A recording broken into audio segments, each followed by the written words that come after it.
just went to Home Depot and we purchased 2 of the Aero Newport metal sheds, the 8x10 size. They were on sale for $319. It came to $341 with tax.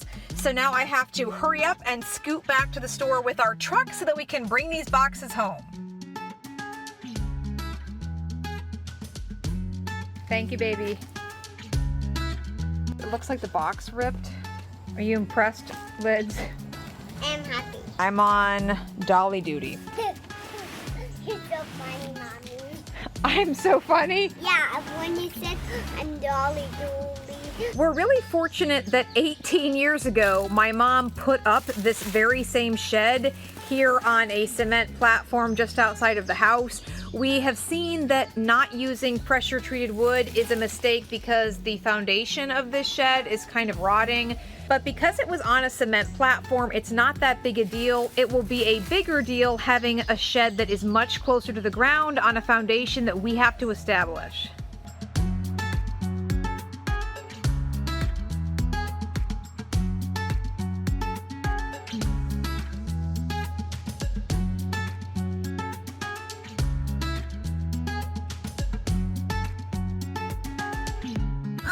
I need to get the gravel.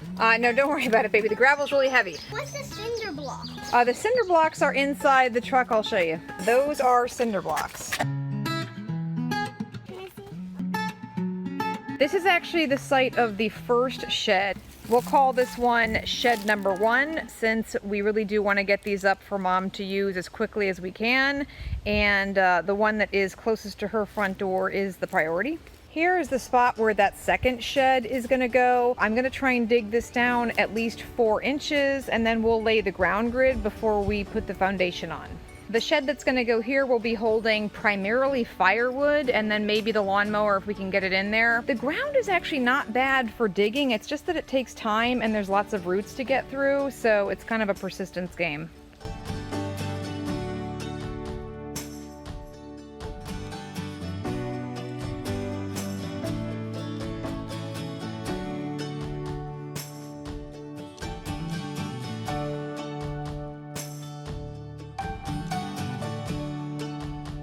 I've been able to get a pretty decent amount of work done on this hole. And my littlest helper today.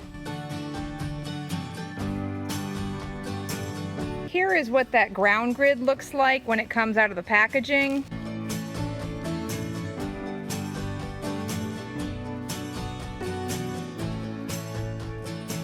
What we'll need to get now are the stakes that we're going to use to hold the ground grid open and in place for us to fill up the pockets.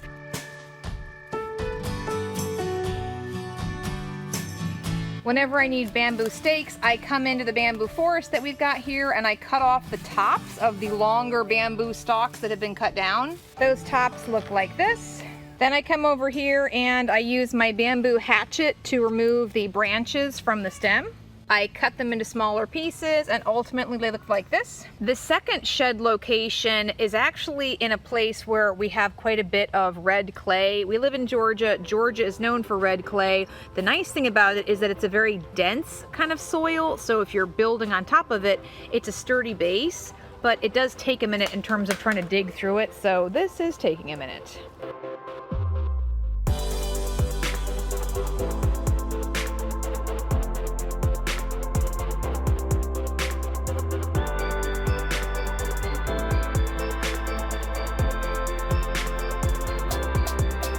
I'm gonna go ahead and try and lay the ground grid today. We purchased a bunch of these Standartpark Geo Ground Grids about 1.5 years ago when we were putting together a driveway for our Eagle bus.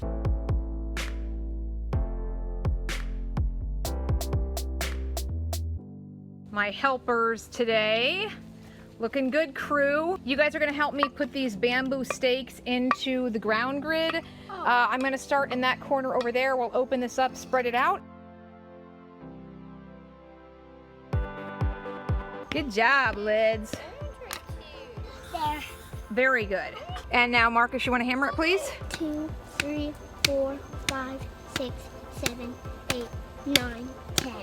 We have 3 sides laid out now, and you can see these grids are really fantastic. The holes in these grids allow for water to flow through, but it holds all of the ground and gravel in place.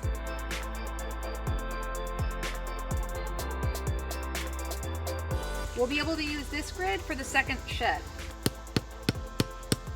The ground grid is in place now for shed number 1, and even though these bamboo stakes didn't start out all the same height, I think I was able to pound them into the ground so that they're not going to be poking out once we refill this space with the dirt and the gravel. Marcus is going to help me put some of that dirt back in. I'm gonna do this.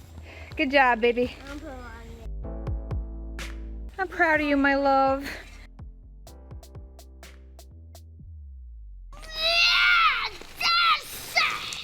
Good job. It's really hard to pick up. Oh, so heavy. You are so good, baby.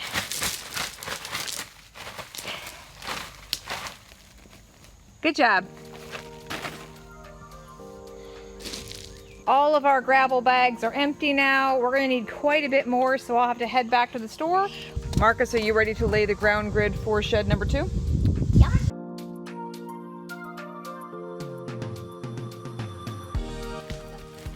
Okay. Oh, yes. Oh my gosh, I think this is going to be perfect. Look at this. Oh, yes. Yes. Okay, so we will not even have to open up that second ground grid. Pretty good.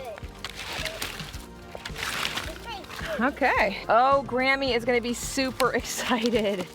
Maybe we'll even be able to put the sheds together this weekend. Yes. We'll start in the corners. Yeah. The grid itself is kind of attached in weird ways, so if you want the tension to be right on all sides, you should do a couple on one side and then come to the adjacent side and start laying them on this side as well. Because this piece here is connected, I need to make sure that I'm starting to pull this here so the rest of it kind of lays right. It's good that you've got small feet that fit into these pockets, love. Go ahead and stick it in. Do you have your stick? Okay. We got to make sure there's tension, okay? Nice. These skinnier stakes are actually working really well for this hard clay dirt. Thank you. Yeah. I want you to hold it for me. Yeah, babe, I got it. Do you want me to hold the spike? Oh, yeah. Okay. Yeah, here we come. And we need skinny ones. Yeah, the skinny ones work really well for this area. The big ones worked for that softer dirt. Okay, there you go, baby. Go ahead. Okay. I tried to dig both of the spaces where the foundations were going to go to that 8x10 specification. Cool to walk in. Yeah, it's pretty cool. For some reason, the ground grid is fitting much better in this space. We ended up using a total of 36 of those bamboo stakes to hold this ground grid open, which worked out perfectly. I mean, I literally had like maybe 1 to spare, so my guesstimate of how many I would need to prepare ended up working out.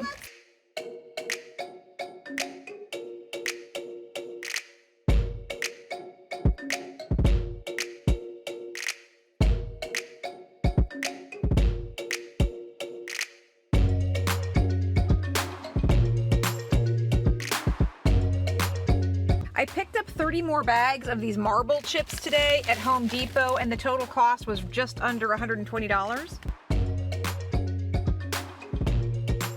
I've used up the 30 bags that we just bought, and now I'm going back to the store to get a third round of gravel. It's nice to see that on these bags, it actually does tell you how many bags you'll need to do a specific area. So I guess I shouldn't be surprised that now we have passed the 50 bag mark. It appears that we are 2 bags short. Erin says maybe 3, but definitely 2. So look, you can still see the grid. And my tears. And my tears. Okay, and here we go, dumping out the last 3 bags. We used a total of 72 bags of gravel, which is kind of amazing to me. We need to get 1 more plank, and then we'll be ready to start screwing these together. Let's go ahead and get inside and have some lunch. Okay. Let's go! Okay, lunchtime. Inside! Kevin, go inside now. I wasn't able to find the box of screws that I bought specifically for this project, so we're going to be using these Deckmate screws until I run out. This is definitely not the most professional way to put this together, but we are having a good time. Can I try? We'll let you try at some point too, Lids. I can't get it in. I'm gonna Get it lined right up. Here. Okay, yeah, maybe at the top, baby.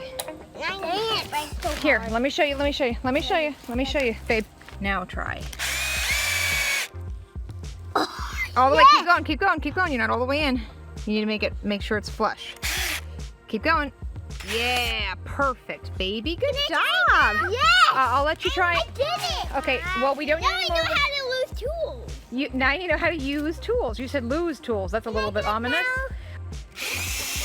When you see it slip out, you stop. Hold on, let's get one more good. Good job.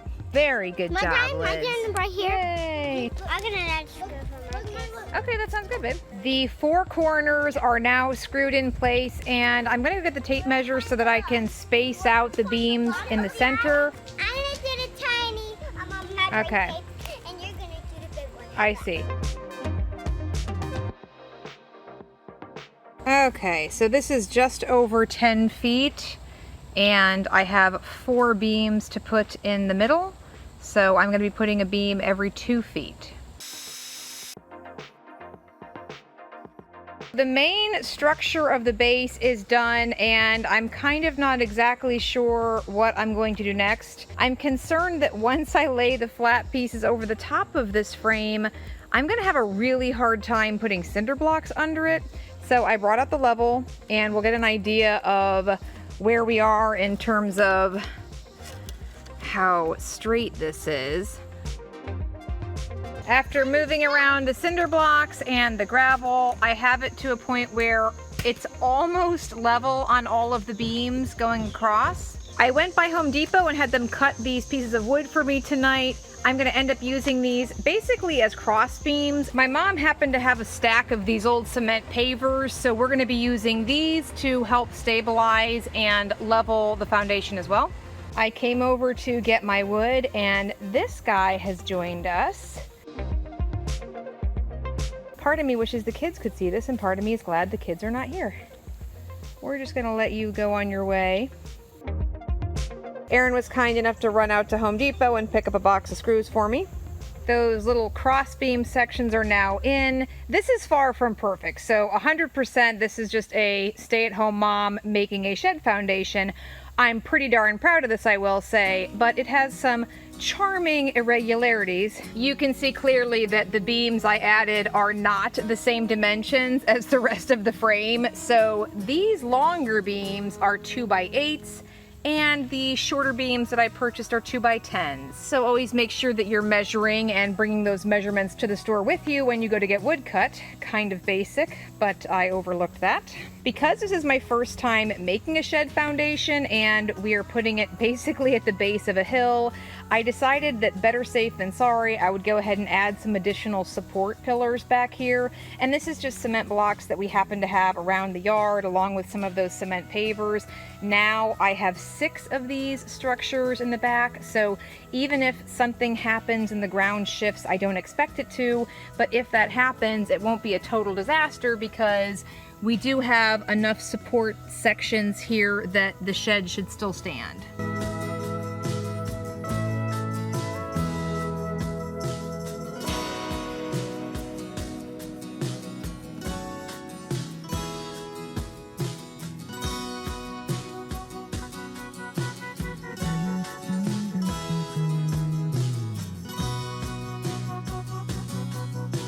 Because these pieces really have not lined up anywhere near as well as I would have hoped, we have like a dip here in the center. I'm going to use some of the smaller pieces of wood that were kind of just leftovers from yesterday so that I have some kind of support there. And then Aaron is going to head to Home Depot and we're going to try to get better pieces of wood to lay down on top of this. It's not ideal to have to buy more material and just keep building on top of this to make it right. Who's underneath here? What does that look like? Looks like a person underneath. Huh? Oh my god. Actually, this might be my new hiding spot from the kids. these rocks are not massage rocks. I went back to Home Depot to get more sections of flooring, and I've ended up with basically the same thing that I had the first time. They are 4 feet by 8 feet sections, and then I had one cut in half to make up the final 2 feet that I need. The cost of those 3 pieces of plywood plus an additional piece of pressure treated wood that I found in the markdown section came to $90.16. That spare piece of wood is going to serve as kind of additional support underneath these flooring pieces. Because I am missing a support beam in this center area, that's what I hope to use this piece for. Here's how I've used these beams to kind of create a little bit more support. Again, it's not perfect. These pieces of wood are all pressure treated, but they are not the same dimensions. Still, I think it's going to make for a sturdy base.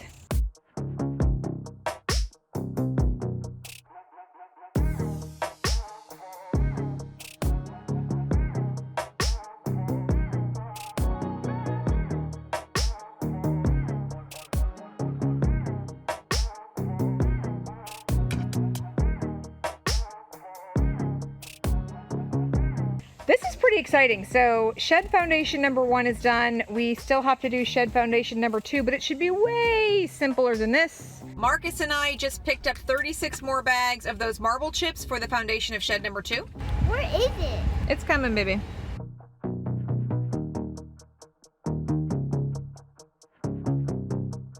We chose to purchase bags of gravel from Home Depot rather than ordering a pallet online. This definitely is expensive, but we didn't know how many bags we were going to need, and since this is a project that I've been doing primarily by myself, I really wanted something that was going to be manageable. It really has worked out for us, just having essentially a truckload full of gravel to deal with at a time.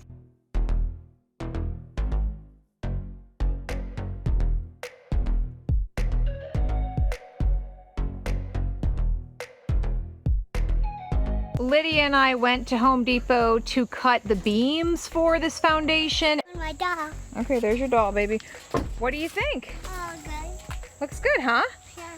Because the flooring did not line up perfectly on the first shed, this time I decided to have those 8-foot long beams cut down a bit, so the length of these is actually 95 inches instead of 96 inches, and that means that the 8x10 sheets that go on top of these should land right on the edges of the frame.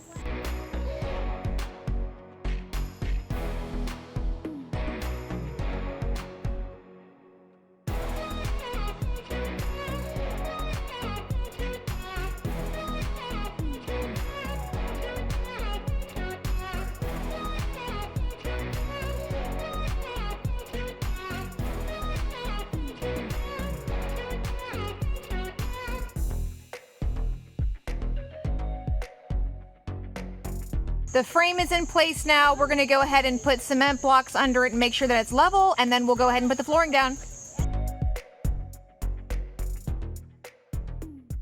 This foundation was way easier. It is totally leveled, basically on the first try. We added 2 more beams this time so that when I'm trying to screw in those larger flooring sections, I have a beam to screw into on either side. It looks awesome though. Basically we have supports every 2 feet, and that's all we need.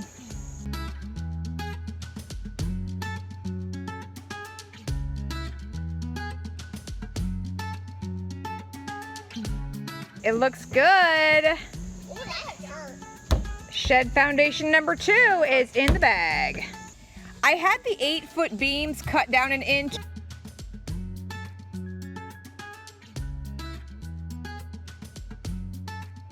I'm still super happy with this, but if I had to do it again, I'd probably get 3 inches cut off.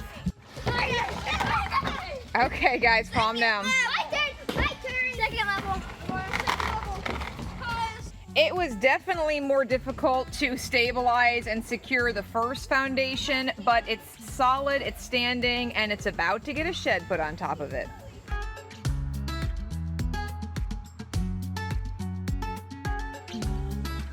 Press, press, press. Nope, stop. When you see it slip out, you stop. Okay. Okay, hold on. Let's get one more good. Good job. Very good My job, turn Liz. right here. Yay. My turn right here. We'll do it again on the other side.